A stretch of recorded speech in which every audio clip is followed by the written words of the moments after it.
함께 기도드리겠습니다. 하나님, 저희에게 유익한 시간을 허락하셔서 하루를 활짝 열게 하심을 감사드립니다. 저희에게 주신 유익한 기회가 주변 사람들에게도 유익함으로 나누어지게 하옵소서. 저희의 생명이 가족들에게 감사가 되게 하옵소서. 저희의 역할이 연결된 사람들에게 복이 되게 하옵소서. 저희의 언행이 힘든 사람들에게 위로가 되게 하옵소서. 저희의 마음이 궁핍한 사람들에게 힘이 되게 하옵소서. 오늘 주께서 저희의 발걸음을 지켜 인도하옵소서. 어두운 영의 덫에서 벗어나도록 하나님께서 저희들을 건져 주옵소서. 세속의 검은 유혹을 이겨내게 하옵소서. 혼란스럽게 만드는 상황들을 힘차게 헤쳐나가게 하옵소서. 병상에 있는 사랑하는 환우들을 붙잡아 주옵소서. 오늘도 주님의 은혜와 치유의 손길을 기다리오니 하나님께서 거룩한 능력으로 함께 하시고 회복의 역사로 나타나게 하옵소서. 계속해서 잘 진찰받고 치료받으실 수 있도록 모든 여건들을 주장하여 주시옵시고, 하나님, 오직 하나님께서 함께 하심을 우리 환우들이 영적으로 깨닫고 경험하면서 하나님께 모든 것을 내어 맡기고 다시 힘차게 일어날 수 있는 복 있는 시간 되게 하옵소서. 육체의 연약함 때문에 영적인 무너짐이 생기지 않게 하여 주시옵시고, 육체는 연약하지만 오히려 하나님과 함께 동행하면서 하나님을 더욱더 의지하는 복 있는 믿음의 시간 되게 하옵소서. 옆에서 기도하며 병간호하는 가족들을 붙잡아 주셔서 힘들지 않게 하소서, 지치지 않게 하소서, 위로해 주시옵소서. 하나님께서 모든 역할들을 감당하기에 어려움이 없도록 안정시켜 주시옵시고, 우리 가족들이 환우들을 붙잡고 기도할 때마다 놀라운 기도의 응답의 역사가 나타나게 하옵소서. 자녀들을 붙잡아 주옵소서.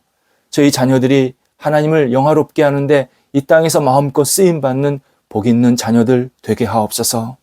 어떤 자리에 있든지 주님 놓치지 아니하고 하나님 경외하고 하나님을 바라보는데 어려움이 없게 하옵소서.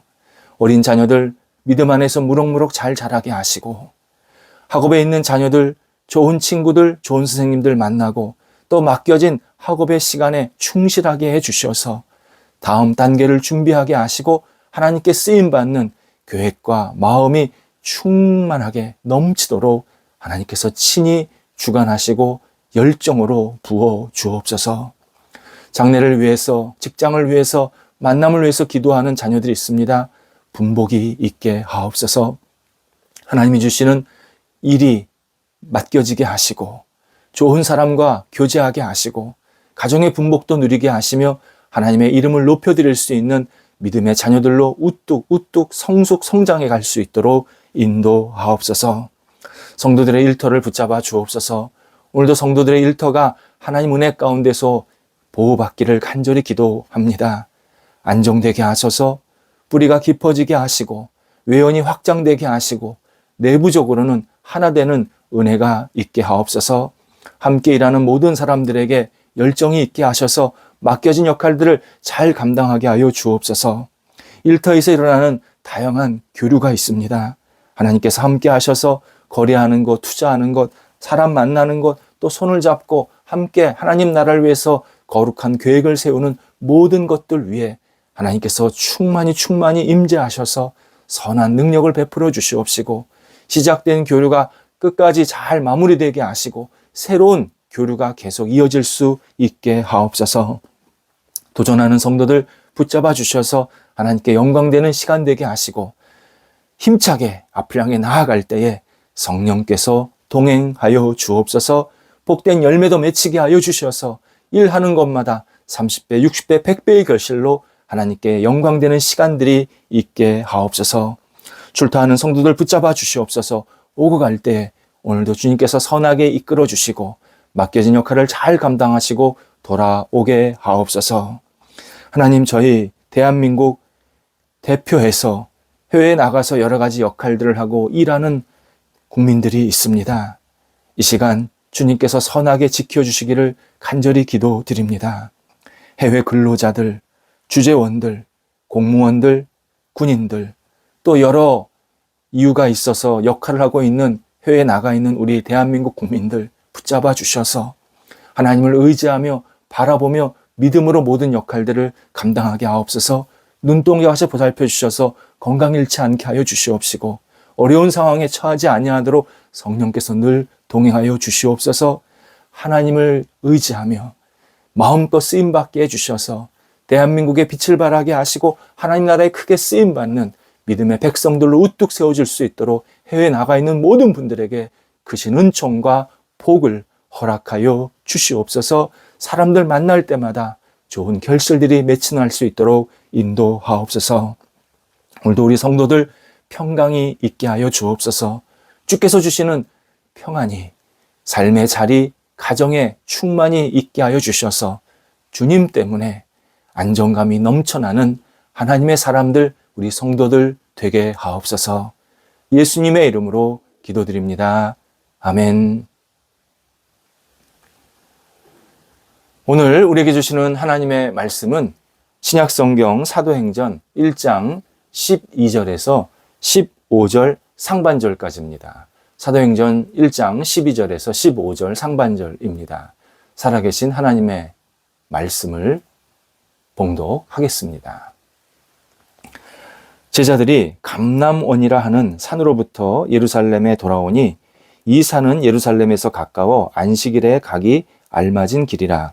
들어가 그들이 유하는 다락방으로 올라가니 베드로, 요한, 야고보, 안드레와 빌립, 도마와 바돌로메, 마테와 및 알페오의 아들 야고보, 셀롯인 시몬, 야고보의 아들 유다가 다 거기 있어 여자들과 예수의 어머니 마리아와 예수의 아우들과 더불어 마음을 같이하여 오로지 기도에 힘쓰더라. 모인 무리의 수가 약 120명이나 되더라. 아멘. 하나님을 두려워하는 신앙을 가장 잘 보여주었던 모습이 사도행전에 나옵니다. 특별히 사도행전에 처음 예수를 믿었던 보통 초대 그리스도인들, 초대교회에서 신앙생활을 했던 이 처음 그리스도인들에게서 하나님을 두려워할 줄 아는 신앙이 무엇인지를 우리가 발견하게 됩니다. 그래서 이 사도행전에 나오는 초대 교인들의 모습을 다시 묵상하는 시간을 가질 필요가 있습니다. 예수님의 사역은 사람들 또는 사람과의 만남이었습니다. 그리고 예수님은 만난 사람들에게 그냥 의미 없이 만난 게 아니라 반드시 진리의 말씀, 그리고 특정한 정말 중요한 행동들을 계속 하게 되십니다. 이때 예수님과 만남을 가진 사람들은 예수님을 따르든지 예수님을 공격하든지 둘 중 하나가 됩니다. 참 놀랍습니다. 예수님을 만난 사람이 중간이 없었습니다. 예수님을 따르든지 아니면 예수님을 뒤에서 이제 공격하는 이 배척자가 되든지 둘 중 하나입니다. 그만큼 예수님의 말씀을 들은 사람이나 또 예수님의 행동을 경험한 사람들이 굉장한 도전을 받았거나 은혜를 받았거나 반대로 위기의식을 생겼다든지 아니면 자기의 어떤 큰 찔림을 주는 양심에 찔림을 줘서 막 분노하게 만드는 그러한 일이 생겼다라는 의미입니다. 지금도 그렇습니다. 예수님께서 여러 사람에게 하신 말씀, 결국 우리 한 사람 한 사람에게 하시는 말씀입니다. 한 사람에게 행하시는 행동, 우리 모두를 대하시는 태도입니다. 이때 사람들은 예수님의 말씀과 행동을 내 것으로 받아들이면서 은혜를 받든지 거부감을 느끼게 됩니다. 그래서 은혜를 받으면 내가 하나님 앞에서 다시 생활해야겠다라고 겸손히 예수님을 붙잡게 되지만 거부감을 느끼면 그때부터는 예수를 배척한다든지 모른 척한다든지 때로는 비판하는 사람들이 됩니다. 이렇게 둘 중 하나로 반응할 수밖에 없습니다. 예수님은 사람을 가만히 안 놔두십니다. 예수님을 따랐던 사람들을 우리는 말씀을 나누고자 합니다. 이 예수님을 따랐던 사람들은 한 사람 한 사람 면면을 살펴보면 먼저 12제자가 있습니다. 12제자. 근데 그뿐만 아니라 여성 제자들, 성경에는 많이 나오지 않지만 여성 제자들도 분명히 많았고요. 또 하나는 이름 없는 제자들이 있었습니다. 이들은 끝까지 예수님과 동행하면서 여러 가지 경험들을 하게 됩니다. 그리고 예수님만 믿고 따르겠다라고 자신의 믿음을 주님께 보여드리고 신앙 고백도 하는 모습들을 성경에서 종종 보게 됩니다. 그런데 예수님께서 십자가를 지실 때 즈음 되니까 주님을 따르던 사람이 다시 두 부류로 쫙 나뉘어집니다. 예수님을 떠난 사람과 끝까지 예수님이 십자가를 지시지만 끝까지 예수님 곁에 남은 사람, 이 두 부류로 나뉘는 겁니다. 그런데 대다수가 예수님을 떠나게 됩니다. 12제자는 기본적으로 예수님을 다 배신하고 떠났고요. 이름 없는 제자들도 예수님께 실망해서 예수님께서 십자가를 지시니까 실망해서 다 흩어집니다. 그런데 몇몇 여성 제자들은 예수님께서 십자가에 죽으실 때까지 계속 예수님 옆에 붙어 있고 예수님이 하신 말씀을 들었고 예수님과 함께 아파하면서 눈물을 흘리는 모습을 복음서를 통해서 확인하게 됩니다. 확실히 여성들이 신앙생활 잘하는 게 분명합니다. 하나님이 여성들의 마음속에 신앙생활 잘할 수 있는 기본적인 품성을 부어주셨음을 제가 목회적인 경험으로도 많이 경험하게 됩니다. 물론 남성들도 신앙생활 잘할 수 있습니다. 잘하는 분들이 있습니다. 근데 어쨌든 예수님이 십자가에 돌아가실 때 여성 제자들만 몇 명 남아 있었습니다. 그런데 예수님의 행동이 참 중요합니다. 예수님이 십자가에 돌아가시고 부활하셨을 때 여성 제자들만 만난 게 아니라 떠나고 배신하고 흩어졌던 모든 사람들, 평소 때 예수님을 계속 따랐던 사람들을 한 사람 한 사람 만나십니다. 참 예수님 대단하신 분입니다. 정말 인격적으로도.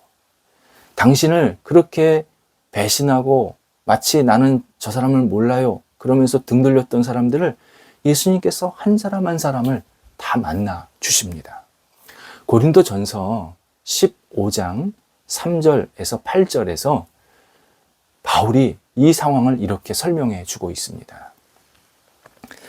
내가 받은 것을 먼저 너희에게 전하였노니 이는 성경대로 그리스도께서 우리 죄를 위하여 죽으시고 장사 지낸 바 되셨다가 성경대로 사흘 만에 다시 살아나사 게바에게 보이시고 후에 12제자에게와 그 후에 500여 형제에게 일시에 보이셨나니 그 중에 지금까지 대다수는 살아있고 어떤 사람은 잠들었으며 그 후에 야고보에게 보이셨으며 그 후에 모든 사도에게와 맨 나중에 만삭되지 못하여 난 자 같은 내게도 보이셨느니라. 아멘. 예수님께서 사람을 하나씩 하나씩 만나는 장면, 그리고 누구를 만나셨는지 바울이 설명해 주고 있습니다. 예수님은 먼저 베드로, 게바를 만나십니다. 그리고 이후에 12제자를 차례로 만나시고 이후 500여 명의 제자들, 사도들을 다시 만나시고 다시 야고보, 여기서 야고보는 예수님의 동생입니다. 예수님의 형제 야고보. 나중에 초대교회에서 아주 중요한 기둥과 같은 지도자 역할을 하게 됩니다. 이 야고보, 자기 동생을 만나시고 다시 사도들, 여기서 사도들은 평소 예수님을 이름을 걸고 따라다니지는 않았지만 먼 발치에서 예수님을 계속 보았던 사람들. 그래서 직접적인 제자는 아니지만 예수님께서 그들을 만나셔서 어떤 사명을 주시고 어떤 역할을 주신 사람들을 이 사도들이라고 표현을 하는 겁니다. 바로 이 사도들을 또 만나셨고, 그리고 마지막에 사도 바울까지 만나셨다. 이렇게 설명해 줍니다. 그렇다면 부활하신 이후에 예수님께서 이 만나신 사람의 숫자가 500명은 훨씬 넘는 것이고 거의 600명 최소 정도 되는 그러한 많은 사람들을 계속 만나시게 됩니다. 예수님이 부활하신 후에 40일 동안 이 땅에 계셨다고 사도행전에 나오는데요. 40일 동안 500여 명만 만나도 하루에 10명 이상은 만나야 합니다. 그분은 당신을 배신했거나 또 당신을 이렇게 핍박했던 사람들이 분명히 있었지만 기본적으로 당신을 따르려고 했던, 당신을 믿고 의지하려고 했던 사람들을 계속 만나신 겁니다. 그리고 그 만났던 사람들은 분명히 예수님이 부활하신 것을 알고 예수님이 나를 사랑하신다는 것도 알고 예수님이 나의 구원자가 되시는 것도 알았습니다. 분명히 알았습니다. 그렇게 다시 500명 넘게 큰 예수님을 따르는 무리가 형성이 된 겁니다. 그리고 예수님께서 사도행전 1장 4절에서 하나님이 약속하신 것을 너희가 기다리라. 그들에게 명령을 하십니다. 하늘로 올라가시면서 하나님이 너희에게 약속하신 것이 있는데 그것을 너희가 좀 시간이 걸리더라도 기다려라. 분명히 만났던 사람들에게 명령하시고 하늘로 올라가시게 됩니다. 그런데 하나님의 약속하신 것을 기다린 사람이 500명보다 훨씬 적은 숫자였습니다. 오늘 본문 15절에 의하면 120여 명 정도입니다. 한글 성경에는 120명이나 라고 해서 굉장히 생각보다 많은 사람들이 모였다라는 것으로 읽히게 됩니다. 근데 원래 성경에는 전혀 그런 표현이 없습니다. 오히려 약 120여 명, 그래서 이 맨 앞에 있는 약, 대략을 굉장히 강조되고 있습니다. 이것은 의미하는 바가 굉장히 큽니다. 약속을 받은 사람이 500명이 넘습니다. 기다리라. 예수님께서 기다리라. 약속하셨습니다. 분명히 하나님께서 너희에게 주실 것이 있다. 기다리라. 500명이 넘었는데 실제로 그 약속을 기다리는 사람은 다시 120명밖에 안 됐습니다. 4분의 1이 안 된 겁니다. 일부 사람들, 떠났던 사람들이죠. 일부 사람들은 더는 기다리지 못하고 이제 우리 생활해야 돼. 예수님 하늘로 가셨잖아. 언제 그분이 다시 오실지 몰라. 약속을 주셨지만 이 약속이 언제 이루어질지 몰라 하면서 자신의 생활 자리로 다시 돌아갔다는 겁니다. 그러면서 시간이 조금씩 지나면서 예수님의 약속을 기다리는 숫자가 확 줄어들어서 결국 120명 정도 되었다라고 오늘 성경에서 알려주십니다. 이 120명의 신앙의 모습이 바로 우리가 닮아야 될 모습입니다. 예수님을 만난 사람이 중요한 게 아니라 예수님을 만나고 나서 어떤 신앙생활을 했는지 이 120명의 공통적인 이 신앙의 모습을 우리가 다시 한번 기억해야 합니다. 기독교 역사에서 이 시기가 굉장히 중요한 기간이었습니다. 복음 확장의 기로에 있었습니다. 복음이 쭉 뻗어나가느냐 아니면 복음이 축소되느냐, 이 기로가 바로 이 시기였습니다. 사도행전 2장에 의하면 하나님께서 약속하신 것이 다름 아닌 성령의 임재입니다. 사도행전 2장 3절에 의하면 하나님은 당신의 약속을 기다리는 사람들에게 불의 혀처럼 갈라지는 것들이 그들에게 보여 각 사람 한 사람 위에 임했다. 성령이 임했다. 라고 설명하십니다. 핵심 표현이 성령이 한 사람 한 사람 위에, 각 사람 위에 라는 이 표현입니다. 이 말은 각 사람을 성령께서 전인격적으로 만나셨다는 뜻입니다. 예외가 없다는 것입니다. 120명이 모여 있을 때 그 사람 한 사람을 인격적으로 만나시고 강력한 은혜를 부어주셔서 복음에 대한 열정으로, 지혜로, 그리고 하나님에 대한 사랑으로 가득 채워지게 하셨다라고 우리에게 알려주십니다. 이들은 오랜 기다림 끝에 성령의 임재를 경험했고 그 성령의 임재를 바탕으로 자신의 목숨을 다해서 복음을 전하는 사명자가 되었습니다.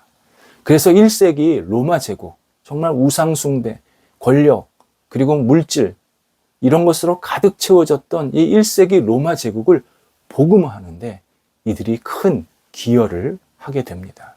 정말 거룩한 씨앗이 되었고 지금처럼 온 세계 복음이 펼쳐지는데 아주 중요한 구루터기의 역할을 해주었습니다. 성령이 임재하시고 복음이 본격적으로 전해지는 그 과정 속에서 부활하신 예수님을 만난 이 120명이 굉장히 중요한 역할을 한 겁니다.